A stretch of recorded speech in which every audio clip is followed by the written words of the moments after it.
thank you guys for coming here this morning on kind of a gloomy morning. I'm excited to see you guys. I'm excited to meet you. I didn't introduce myself to a ton of people beforehand, so it's a little jittery. So after this, I'm excited to meet you and learn more about what all of you are working on. Like Natalie said, I have a candy product development and manufacturing company, which is really just, our whole idea is to create new things. So this is the type of community I love to meet with and mingle with, network with, because I like to just see new things come to life and see off-the-wall ideas, particularly in candy, but I love to hear about what other people are working on too and see how, it gives me ideas sometimes of what we can do. And then Norma's, just to give a little background on that because I don't talk about it much after this point. Norma's is a fruit snack company that I got to develop together with my grandmother, which is just a really special project. I've been using it to test our model of Spring. So what my clients experience with starting something new, I'm also experiencing on my own of like, how do I do advertising? I'm not in marketing, I'm not in sales, I am a science nerd through and through. So this is all new to me and is just really giving us the experience of testing Spring personally. So what I would do for my clients, I'm doing for myself. Anyway, try it out in the back. We have some product for sale later too, but feel free to test it. I want to know, there's 2 flavors. I would love to hear which one is your favorite. All right, but it is really unique for me to get to talk about abundance because as a candy scientist, I talk a lot about, well, candy. And we usually think about candy in moderation, right? We're taught to limit candy consumption. Don't eat too much at once. Wait until after dinner. And there's good reasons for that. There's proven reasons for that. Even the entire candy industry has created a platform that is kind of casually coined Moderation Nation. Under the National Confectioners Association. So we're all on board with moderate this. Enjoy it, but let's not abuse it, okay? So candy and abundance. It's a really unique topic. It's what the inner child in all of us has dreamed about, right? Right? It's Willy Wonka's edible garden, a world where everything around us is bright and sweet. Can you imagine sliding down into a ball pit of jelly beans? Or in the case of Augustus, swimming in a chocolate river? Who wouldn't want that chance at least once, maybe not twice? But I'm not here to promote an unhealthy lifestyle that would be detrimental to you, that would be detrimental to my business. But candy is meant to spark joy, to be enjoyed responsibly. So I'll give a little bit of perspective into abundance, and then also walk you through how I get to create abundance beyond just massive amounts of candy. Now, there are a lot of different ways that we can think about abundance. Technically, abundance is just a large amount of something. Now, that can be anything. But if you Google abundance right now, because I did, you get themes like abundance mindset, an abundance of money, an abundance of love, abundance of good things, right? Now, I'm not a psychologist of any kind, but I want you to think to yourself, do you have a right to abundance? Is there enough abundance here for you? Now again, I have no training in this, but the answer is yes, you do. There is enough abundance in this world to go around. It often just depends on our perspective and people believing in their capabilities and that there's enough of it for everyone. So Jay Shetty recently interviewed Jim Quick, the author of Limitless. Has anyone here read that book? Okay. Yeah? And I just thought that limitless is a really good term for abundance. Limits hinder abundance, right? a limit to how much money we can make, a limit to the friendships that we can develop, a limit to the available free time that we have in order to think and create. All of these limits, real or imagined, block us from abundance. Now, Jay mentioned that to be limitless takes the 3 M's: mindset, motivation, method. Mindset. You need it, I can't speak to it.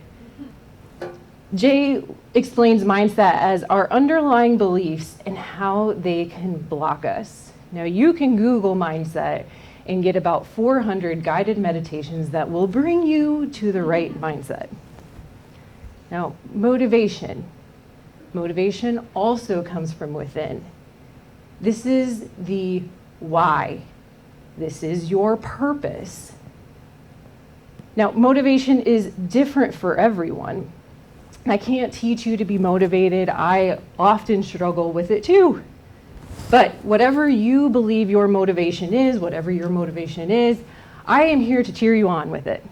Now, method. Here is where I specifically settle in. Method is the how we get to our goals. You can have your head right and be motivated, but if you don't know how to get from point A to Z, or even which direction point Z is, how in the heck are you going to get there? So you don't start. Now, I've been a creator for as long as I can remember.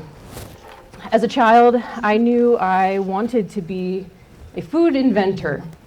I didn't know that was actually a thing, but I knew that from the amount of time that I spent trying to develop edible cheese flavored tape in order to secure my burritos and tacos shut, this was my destiny.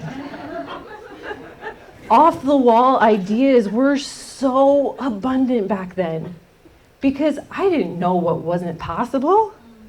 Sometimes the more we know, the more we let our knowledge limit us. But there are no limits to ideas. Our abundance of ideas have the potential to create abundance, whether in finance or time or purpose. And we all have ideas. Now, I'm not here to judge if your ideas are good ideas, but we all have ideas. And I want us to tap into that potential of these ideas to create abundance. So how many of you have had an idea and you maybe don't act on it, and then months later, years later, you see someone else create it, and you think, gosh, they stole my idea. Or maybe you're validated by it and you think, you know what? Yeah, I have good ideas. I'm really glad that they created that. Or how many of you have had an idea in the back of your mind or the middle of your mind that keeps coming back up? Maybe, every 6 months this idea comes to you and you can see it in your future. Maybe it's months ahead of you. Maybe it's years ahead of you. But you're not sure how or when it can become a reality, so it stays an idea. Now here's the thing. We all have unique ideas. And those ideas that keep rolling around, popping up over the years, should be pulled to the surface and evaluated. God gives us all unique talents, ideas, abilities, and they're intended to be shared with the world. So what a shame if we don't gift our community and the people around us with those ideas. Yeah. So while my idea of creating edible tape maybe wasn't my specific calling, it's still a great idea. It did lead me to an abundant career of innovation. I've worked in the candy industry, developing new candy for big brands for the past decade. I've had the opportunity to lead research and development for Ferrara Candy Company. They are a very large manufacturer now of brands like Black Forest, Trolley, Nerds. So anyone here have had Nerds gummy clusters? Yeah, we did that. We did that. Black Forest organic gummies, anyone? I personally developed that. Super cool, right? So while creating these products is cool, that isn't the point. For each of these wildly successful ideas, there were millions more. It's just a standard of R&D that you have all of these ideas at the top of the funnel and you sort through them and they narrow down to the ones that we actually launch. But what I kept seeing is there's a lot of really good ideas that would get kicked out because there's not a method to make them. And maybe in order to develop that method would just be too high risk or take too much time or maybe it's just expensive.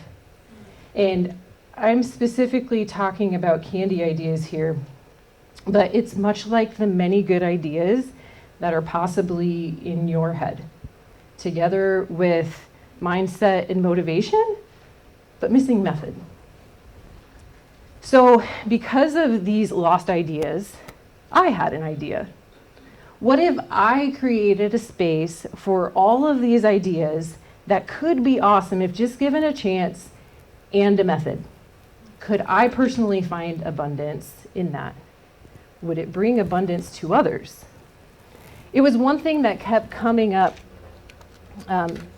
every few months, but always felt about 10 to 12 months away. So a few years ago, I finally left my dream job and started a business called Sprink. Our tagline is simply create new things. And for how vague that sounds, it really is quite specific in the industry where I work. It uniquely focuses on candy ideas from people, companies, and brands that have the mindset and motivation but don't have the method. We'll make your method. And if all goes right, we'll also have a facility where we make your product too. So I deal with the abundance of ideas from others. Because we provide the method development, we get clients both large and small with some very off-the-wall ideas. So the next question comes up of how do you know if your ideas are good ideas? You know, not everything arrives with the horns and cymbals of making a nerd's rope poppable. So I like to start with, well, is it possible? Now, I like to say that anything is possible with enough time or money within the laws of physics. You know, I've gotten some requests on projects that seem so off the wall that they don't seem possible, but with enough time on method development, they now seem normal.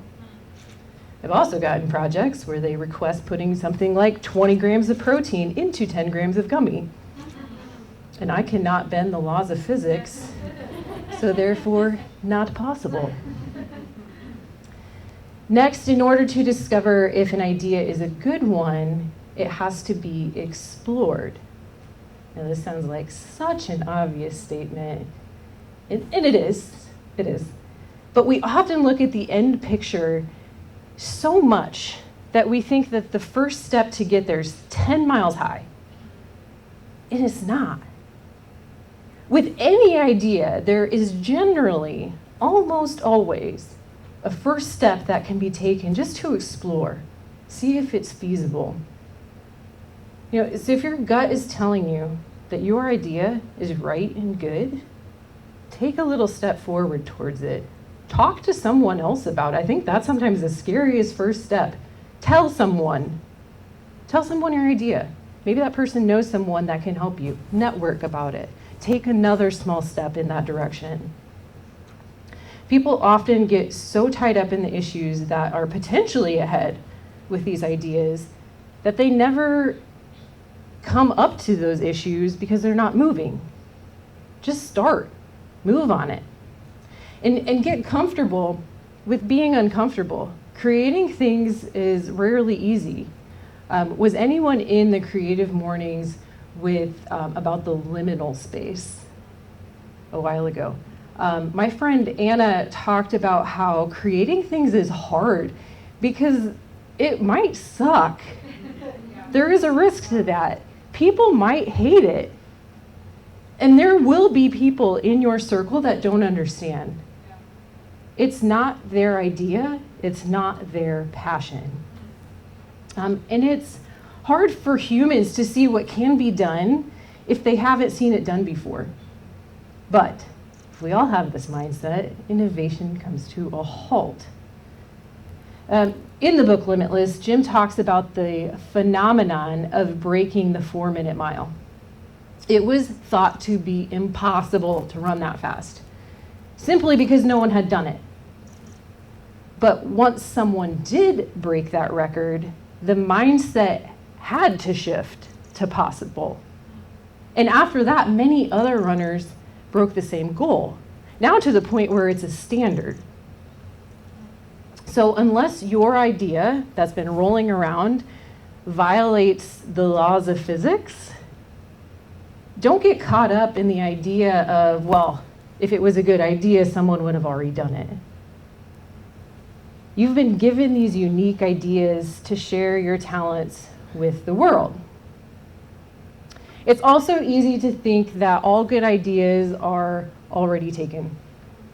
And maybe your idea is similar to something that is already out there. The fun thing about abundance is that there is room for multiple good ideas in a space. For example, in candy development, I work a lot with low sugar gummies. Now, when I first launched, there was one company by the name of Smart Sweets that had a low sugar gummy. And every day, seemingly every day, that's maybe an exaggeration, but every day for months, I had someone new call me wanting to develop a new low sugar gummy to compete with Smart Sweets. And eventually I thought, geez, how many brands can exist in this space? But I tell you what, you walk down the aisle at Target right now, and there are at least 5 different brands, not products, multiple products within those brands, but 5 different brands of low sugar gummies. And that's just Target alone. So just because something similar exists doesn't mean your idea also shouldn't. So finally, how else can we determine if a goal is good? Revisit your goals of abundance. How I view abundance might be different from how you view abundance. Do you want financial abundance? If you want financial abundance, really dive in on the financial modeling. If it's a business model, analyze the current market and imagine the untapped potential. Do you want time abundance? How is this idea going to make your life more efficient? Do you simply just want a more abundance of joy? I do. Double check that your idea isn't unintentionally creating the opposite. Now, I wanted creative abundance, family abundance, and financial abundance. So I created Sprink. We're losing our microphone here.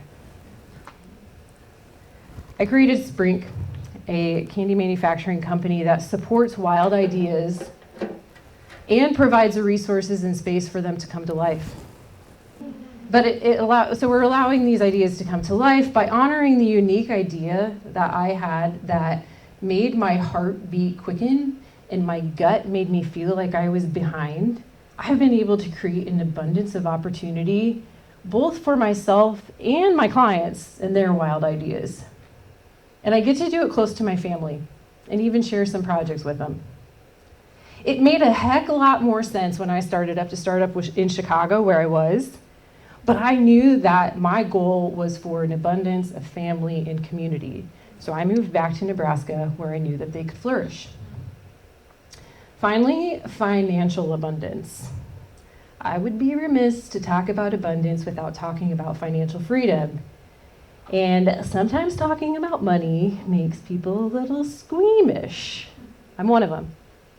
There's a heck of a lot of mindset involved with financial abundance, particularly if you are not raised with it. And I just want to say from experience that allowing yourself the mindset to seek and obtain financial abundance allows greater opportunity to create more creative ideas that will come to life. Money belongs in the hands of good people doing good things. So Sprink and Normas have been entirely self-funded, but we are branching into investments as we have big plans for future ideas in coming years. And now to wrap this all up like a burrito, fully secured with edible tape. Abundance, however you view it, is obtainable through the catalyst of our ideas. You are gifted unique ideas in order to create good in the world.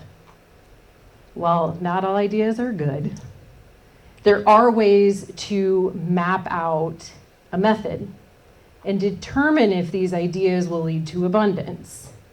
And please just remember that anything is possible with enough time or money within the laws of physics.